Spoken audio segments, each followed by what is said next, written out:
armud ağacıdır. Yarpaqların rənginə bax.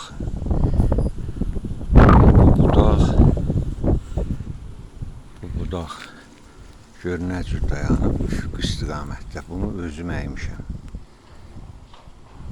Özüm əydim ki, çünki tövsiyə olunurdu ki, budaqları əyəndə məhsuldarlıq çox olur və əyani olaraq şahidi oldum.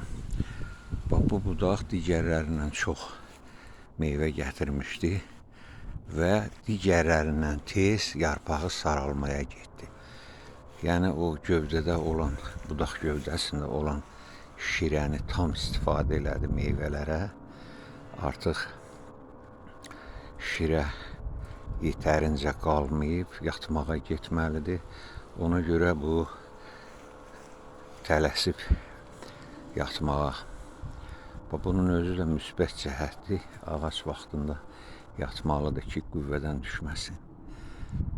Deməli, bu budaqları əyirsiniz, düz qalxan budaqları meyilləndirirsiniz üfüq istiqamətə.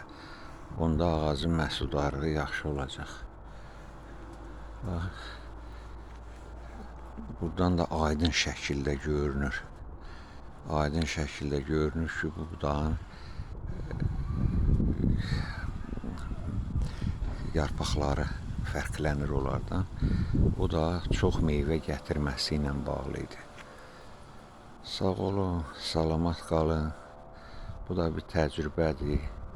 Eksperimentin nəticəsi kimi sizə göstərdim əyanilik üçün. Sağ olun, salamat qalın. Kommentlərə də baxın, bəzən yaddan çıxanı mən kommentə yazıram. Hələlik.